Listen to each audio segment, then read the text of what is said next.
Next one 25th ఏంటంటే deposit float includes A postal float, B lethargy, C bank float, D all of the above. So ఇక్కడ postal float అంటే time taken for transferring cheque from the customer to the organization or firm is called as postal float. అంటే customer నుండి cheque post ద్వారా కంపెనీకి reach అయ్యేంత వరకు తీసుకున్న సమయాన్ని పోస్టల్ ఫ్లోట్ అంటాం. లెథర్జీ అంటే ఇంతకుముందు చెప్పినట్టుగా కంపెనీలో చెక్ను డిఫరెంట్ ప్రాసెస్ చేయడానికి అయినటువంటి టైంను, అంటే డిఫరెంట్ ప్రాసెస్ చేసి బ్యాంక్లో డిపాజిట్ చేసేంత వరకు అయిన టైంను లెథర్జీ అంటాం. బ్యాంక్ ఫ్లోట్ అంటే కస్టమర్ బ్యాంక్ అకౌంట్ నుండి మన యొక్క ఆర్గనైజేషన్ యొక్క బ్యాంక్ అకౌంట్కి క్యాష్ను కలెక్ట్ చేయడానికి తీసుకున్న సమయాన్ని బ్యాంక్ ఫ్లోట్ అంటారు. So the time taken to collect the amount from customer bank account to company's account or crediting into company's account, whatever the time is taken that is called as bank float.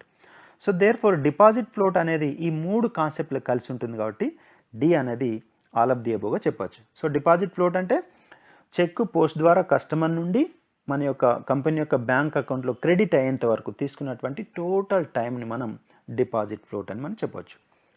Next one, which of the following method accelerates cash inflows? A lock box system, B decentralised collections, C quick conversion of payment into cash, D all of the above. So the correct answer is all of the above. Next one, method or methods of slowing cash outflows. అంటే బయట cash అవుట్ఫ్లోస్ను slow చేయడానికి ఉపయోగపడే methods ఏంటి అంటున్నాడు. So A making use of float, అంటే time taking in processing cheque and others, so making use of float. B centralisation of payment, C paying on the last date, so D all of the above. So the correct answer is D, all of the above. So above three methods are useful for making slowing of cash outflows. మన సంస్థ నుంచి cash payment చేయడానికి కొంత time తీసుకోవడం లేదా slow చేయడానికి ఈ మూడు మెథడ్స్ కూడా ఉపయోగపడతాయి.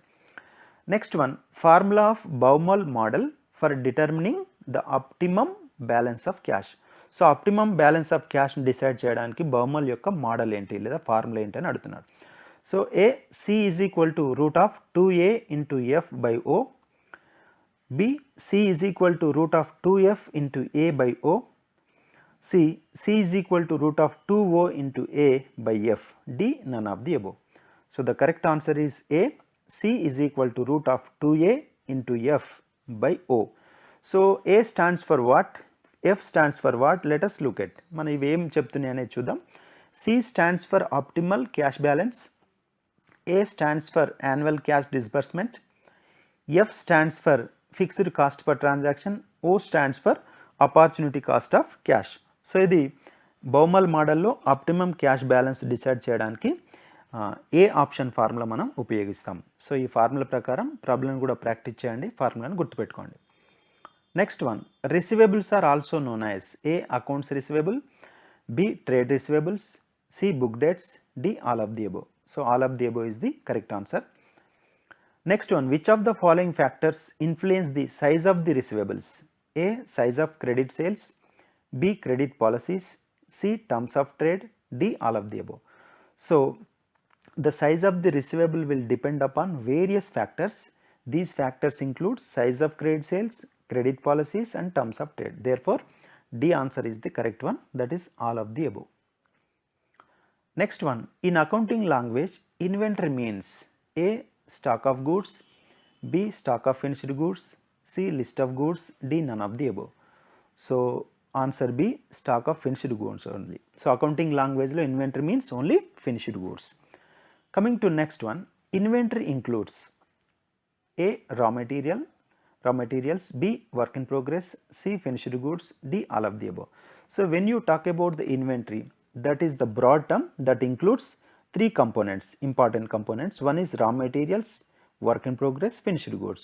So sometimes spare parts will also include in the inventory, sometimes raw material and spare parts. So therefore these three are important components of inventory. So therefore option D is the correct one. Next 33, reordering level is equal to A, maximum consumption into maximum reorder period, B, minimum consumption into minimum reorder period, C, reordering level plus reordering quantity, D, all of the above. So the correct answer is A, maximum consumption into maximum reorder period. So మనకు different stock levels ఉన్నాయి. అందులో reordering level ఉంటుంది, తర్వాత maximum stock level, minimum stock level, average stock level and danger stock level కూడా ఉన్నాయి. ఈ stock levels అన్నిటికి సంబంధించిన ఫార్ములా ఏంటి, షార్ట్ ప్రాబ్లమ్స్ ఏంటని కూడా మీరు చూడండి. సో ఇక్కడ నేను ఒక్కటి మెన్షన్ చేశాను, మిగతా మీరు ప్రాక్టీస్ చేయండి. Next one, the demand for materials may fluctuate and delivery of inventory may be delayed situation is called as A stock in, B no stock, C stock out, D all of the above. So the correct answer is C stock out. Next one, EOQ stands for A economic opportunity quantity, B economic order quantity, C economic ordering quantity, D none of the above. So the correct answer is B economic order quantity.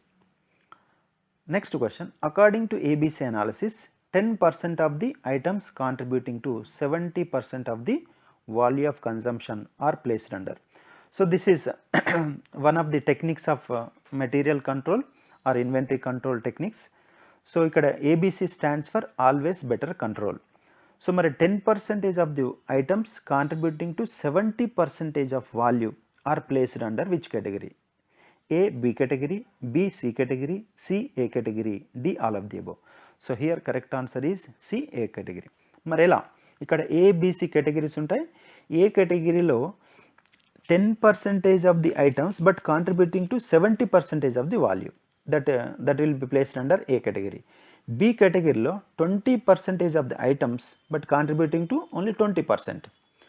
Next category C category lo 70% of the items, so quantity is very high but contributing to just 10% of the value. 70% quantity but value is only 10%, that will be placed under category C. So therefore A, B, C వాటి యొక్క value క్వాంటిటీని ఆధారంగా చేసుకొని ఇలా ABC కేటగిరీగా divide చేస్తాం. ఇక్కడ ఇచ్చిన క్వశ్చన్లో 10% అనేది అంటే 10% ఐటమ్స్ 70% వాల్యూ అనేది ఏ కేటగిరీ కింద మనం చూపిస్తాం. So this is the ABC analysis technique. Next one 37, VED analysis is used generally for, VED means vital, essential and desirable. So A spare parts, B raw materials, C work in progress, D finished goods. ఇది కూడా inventory control టెక్నిక్స్గా మనం చెప్పవచ్చు VED analysis. So VED analysis is very popular, it is very popular for spare parts only. So next one, in VED analysis ఈ stands for, ఇప్పుడే చెప్పాం మనం vital, essential, desirable, కాబట్టి E stands for essential. Option D is the correct one. Next one, in ABC analysis ABC stands for, ఇంతకుముందే చెప్పాము ABC stands for always better control. So therefore option B is the correct one. Coming to the next question, annual usage is 10,000 units, cost of placing and receiving order is ₹50 per order, cost of materials per unit is ₹25, annual carrying cost of 1 unit is 10% of inventory value. What is the EOQ? So now first let us look at the formula for EOQ. EOQ is equal to root of 2CO by I. Here C stands for annual consumption, O stands for ordering cost per order, I stands for carrying cost per unit. So therefore let us find out C is equal to 10,000 units as given in the problem.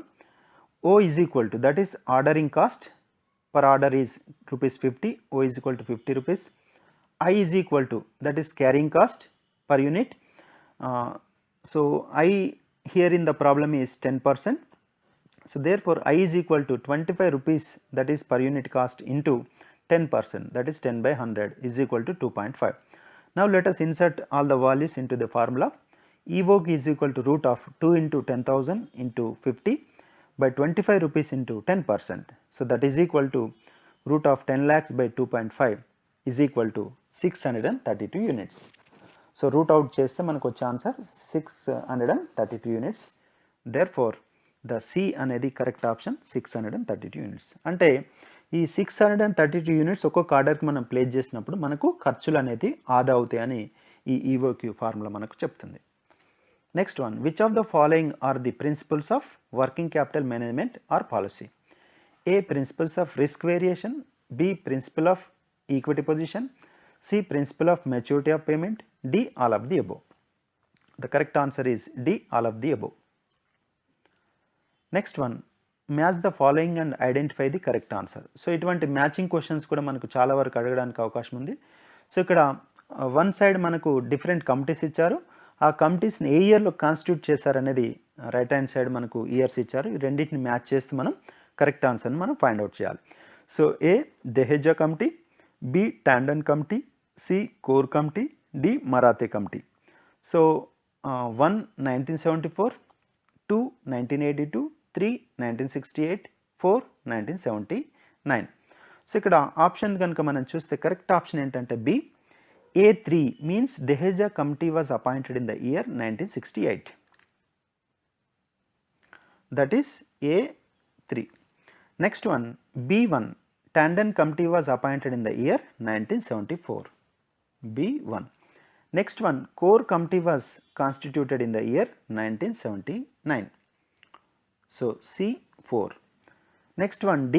Marathe committee was appointed in the year 1982. So that is D2. Therefore, option B is the correct one. A3, B1, C4 and D2. So ఇక్కడ మీకు important question, ఈ committees తర్వాత వాటి years, ఒక్కో committee ఏ కాన్సెప్ట్ని propose చేశారు, ఏమి recommend చేశారు అనేది మనకు వీటి నుండి కంపల్సరీ క్వశ్చన్ రావడానికి అవకాశం ఉంది. వీటిపైన ఫోకస్ చేయండి. Next one, working capital can be used for the purpose of A machinery, B goodwill, C raw material, D land and buildings. So the correct option is C raw material. So మనం fixed అసెట్స్కి working capital use చేయం, కేవలం current assets కానీ day to day expenditure కానీ వాటి కోసం use చేస్తాం. కాబట్టి రా మెటీరియల్ అనేది కరెక్ట్ ఆప్షన్గా చెప్పవచ్చు. Next one, which of the following is not one of the sources of fixed working capital. So not one of the sources of fixed working capital. Here one point you have to remember is that fixed working capital should be financed from long term resources or long term sources. What are the long term sources here? Shares, debentures, public deposits and preference share capital. These are the long term sources that can be used for financing the fixed working capital. But ఇక్కడ ఇచ్చిన option చూడండి, A shares, B debentures, C public deposits, D trade creditors. So trade creditors will be used for financing the variable working capital only, not fixed working capital. కాబట్టి ఈ క్వశ్చన్కి particular answer ఏంటంటే D trade creditors. Now let us look at the last question here. Working capital should not be used for A. payment of creditors, B. payment of salaries, C. purchase of raw material, D. redemption of debentures. So here working capital can be used for payment of creditors, it can also be used for payment of salaries, and it is widely used for purchase of raw material, but it should not be used for redemption of debentures, that is repayment of debentures. So debentures are the long term sources. Long term funds will be utilized for the purpose of repayment of long term sources. Therefore, option D is the correct one for this. So friends, ఇవండి ఈ important question working capital management నుంచి మీకు questions అడగడానికి అవకాశం ఉన్న అన్నింటిని కూడా ఇక్కడ ఇంపార్టెంట్ బిట్స్గా మీ ముందుకు తీసుకురావడం జరిగింది. సో అన్ని బిట్స్ మీరు చూడండి, షార్ట్ ప్రాబ్లమ్స్ కూడా ప్రాక్టీస్ చేయండి, ఇవి మీకు చాలా బాగా ఉపయోగపడతాయి. మరి ఎన్ని క్వశ్చన్స్ ఈ టాపిక్ నుండి ఎక్స్పెక్ట్ చేయవచ్చు అంటే మనం 2 to 3 క్వశ్చన్స్ మనం ఎక్స్పెక్ట్ చేయొచ్చు. ఈ 2 to 3 క్వశ్చన్ దీన్ని రావడానికి అవకాశం ఉంది కాబట్టి దీనికి చాలా ప్రయారిటీ ఇవ్వండి, బాగా ప్రిపేర్ కండి. So thank you very much for watching this video. So kindly like my video, share it with your friends and don't forget to subscribe to my channel. Kindly subscribe to my channel.